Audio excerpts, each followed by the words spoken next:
Amos Wako, the former Attorney General of the Republic of Kenya, who is also the current senator for Busia County, has been barred from entering the soil of the United States of America.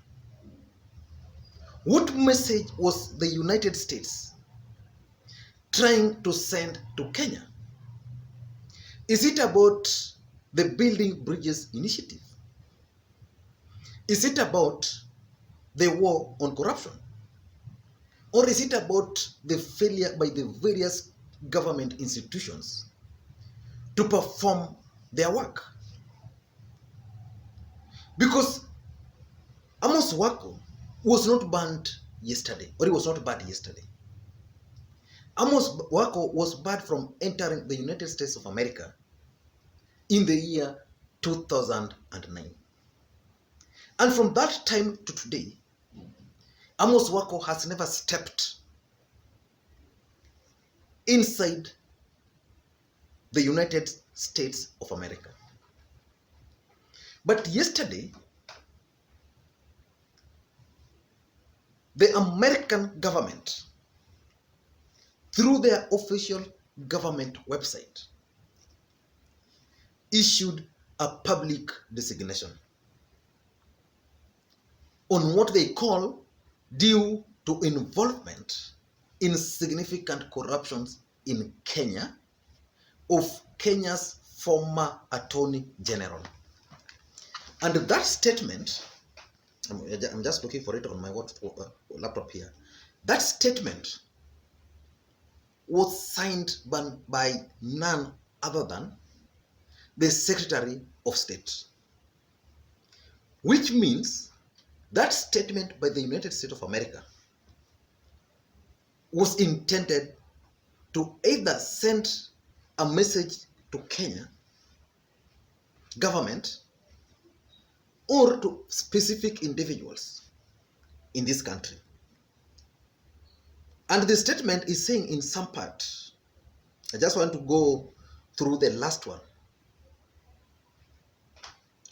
It's saying today's action sent a strong signal that the United States is a valuable partner in Kenya's fight against corruption. Economic prosperity of all Kenya is only possible by defeating the scourge of corruption, which also require functional, fair, transparent criminal justice system. The United States will continue to stand with Kenya, with all Kenyans, as they strive to curb and punish corruption in this country. Just like I indicated, Amos Wako was barred in the year 2009. And he was barred because of corruption allegations. Is America sending out a strong message to those involved or mentioned in corruption in this country? Because this case of Amos Wako is basically paying the sins for the sins, mistakes, and excesses committed during the KANU era.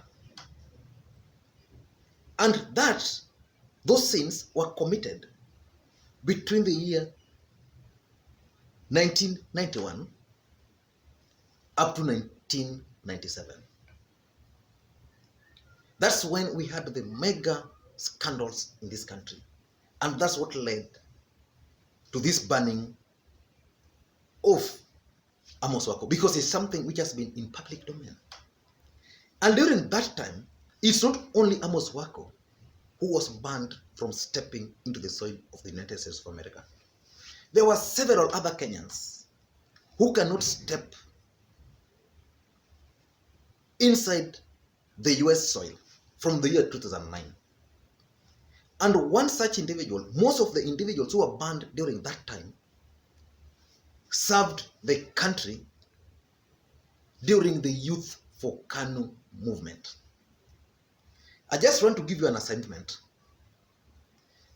Go out there and get a list of Kenyans who served during the youth for KANU 92.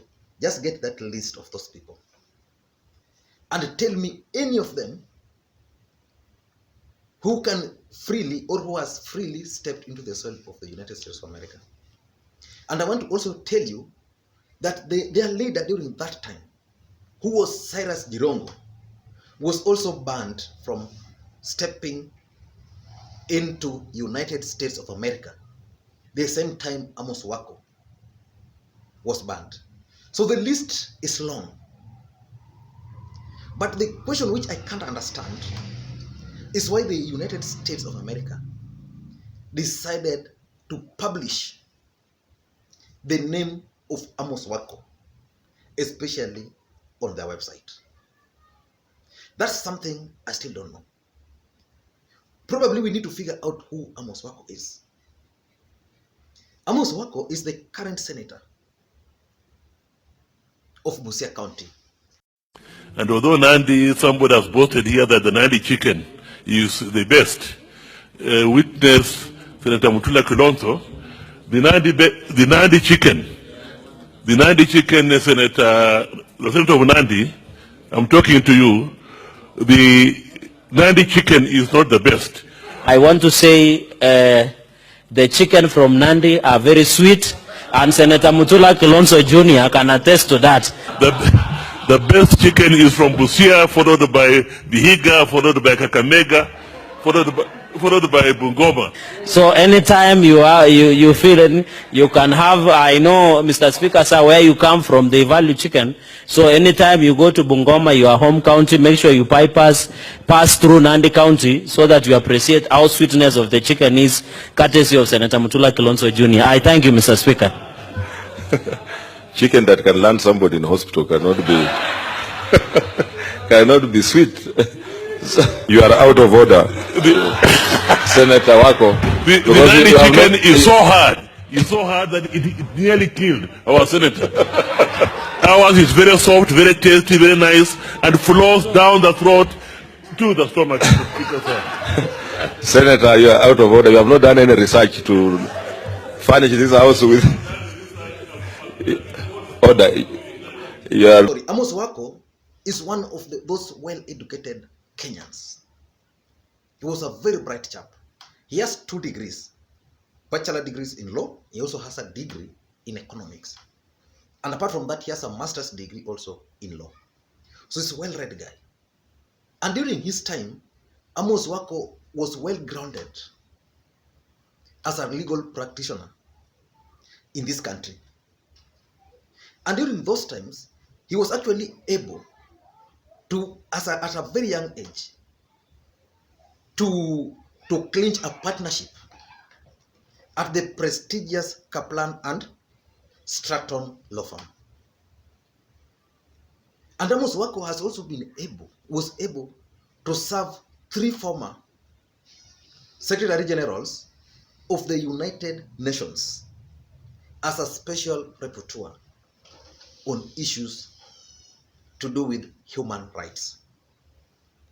And Amos Wako was appointed as Attorney General of this country in the year 1991. And during that time, Kenya was facing sanctions about human rights violations. And Moi, being a professor of politics he was, decided to look for the best Kenyan at that time. And that search landed Moi on one man called Amos Wako. And Amos Wako served the country. But within 1 year, it is said, Wako now became a puppet of the system. And we all know the rest is history. And even up to today, if you go through the history, you'll realize that during the National Grand Coalition government, Amos Wako represented Moi Kibaki during the National Accord, and James Orengo represented Raila Odinga. And it is alleged that Raila Odinga was shortchanged because Amos Wako was much brighter, and he included some clauses there which favored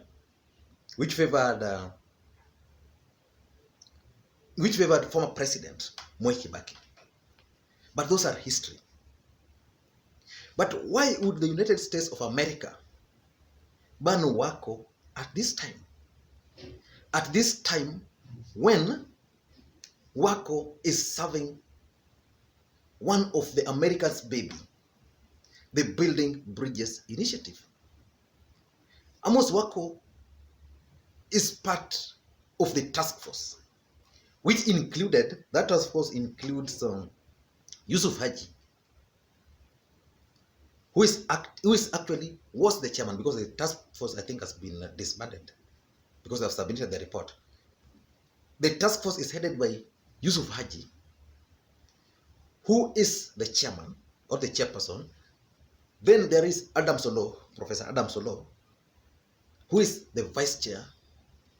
And there is Said Mwaguni, there is Ole Ronkei, and then there is Agnes Mudama. So those are the members of that committee. And we must all agree that American government are always interested first and foremost with their interest. So the Building Bridges Initiative was brokered by the American government. Remember, when the National Accord was also brokered by the American. And during that time, the Republicans were in power. In 2013, there were no interventions because the Democrats were in power and the Democrats were comfortable with the situation the way it was. And again in 2017, the Republicans again, because now Donald Trump, in that time it was George Bush, I think. And again now it was Donald Trump, another Republican. And they agreed, they initiated this handshake which led to the formation of the Building Bridges Initiative.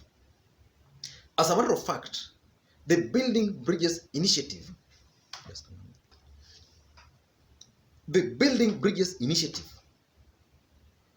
is an American project. And that Building Bridges Initiative is intended to serve Americans in two ways. Number one, Americans want stability so that they can serve their interest of any country.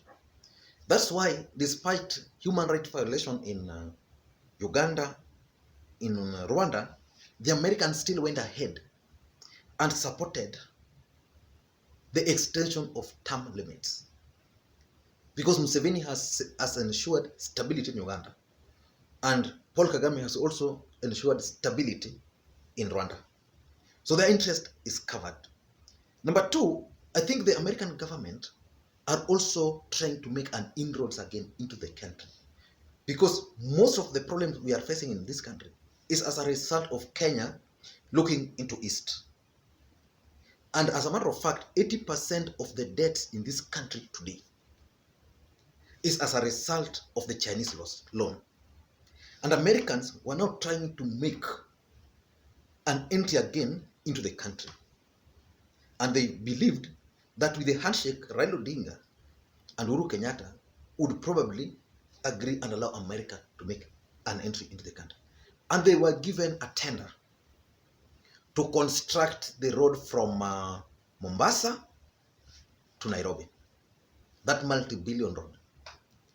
But there was a problem, corruption. And they suspended that project. But because they suspended that project, because the Kenyan government officials wanted kickbacks. But I think the Americans were not keen on giving that kickback. They had inflated the figures, and these guys, because of the stiff penalty in case you are found to be involved in corruptions, the American company didn't want to be involved in that. They wanted a proper justification. If the figure was agreed to be this, and it's now being tripled, what is the justification? They couldn't justify, so they said, okay, no. So I'm told the government is now looking for Chinese, and they'll do it. And from that, I think that's the point Americans now decided that they want to show the Kenyan government that they are serious about the war on corruption. And anybody who is involved in any corruption in this country will not step in America. And I want to challenge all of us that we must start looking out for senior government officials and even senior politicians in this country who cannot go to America. We need to start figuring out. We know the incident which happened like in Israel. You know, there was a senior government official who was planning to go to Israel and the wife. But they couldn't go. The Israeli government, because of that corruption at Galana Kulanu, they decided to stop these guys. So the senior government, very senior government official and the wife could not go to Israel. And I think that's the approach the Americans are trying to imply. I don't think it's about the Building Bridges initiative, because that Building Bridges initiative is a project of the America. But again, probably the Americans are now also realizing that there's a mistake which President Uhuru Kenyatta made and Raila Odinga made. And that mistake is about the judgment of the two individuals. If you look at those committee members, there is Amos Wako, there is Yusuf Haji, political face. All these two individuals have some dirty past to an extent that if they were living in America today, Amos Wako would not hold any government office, probably in jail. Even Yusuf Haji would not. But these are now the guys who are tasked with preparing the Building Bridges Initiative report. And one of the aspects of that Building Bridges report was about the war on corruption. Is there any possibility that because Amos Wako knew he was facing corruption allegation, or he was already barred from stepping inside America, is there a possibility that Amos Wako, through his influence, tried to water down the recommendations during the sittings, and Americans, because of their intelligence, got this intelligence? Probably we need to understand this and get that. Also, could this be the reason why there's a delay in releasing the Building Bridges Initiative report? I don't know. But let's wait and see. The ban on Amos Wako could actually be linked to the delay in releasing the Building Bridges Initiative. I know we will get a lot of information as time goes by. What we are engaged in now is actually just speculations and politics. The only fact which is remaining is that Amos Wako has been barred from entering the United States of America. And that ban was not effected today. It was a long time ago. I want to leave you at that. I don't know what you think. But from where I sit, that's my take. And probably you might have a different idea. If you have a different idea, I'd want you to take time and respond. And if you're bumping on this video for the first time, what we do on this channel is simple. We try to analyze politics. And the best thing you can do is to hit the subscribe button. If you are probably bumping on this video for the first time, or if you have not subscribed, it's easy. Just click the subscribe button up there. And to the subscribers, I want to continue thanking you guys. I want to continue thanking you guys for your continued support. Because without that support, this channel would not be where it is today. Thank you guys, and please enjoy your day.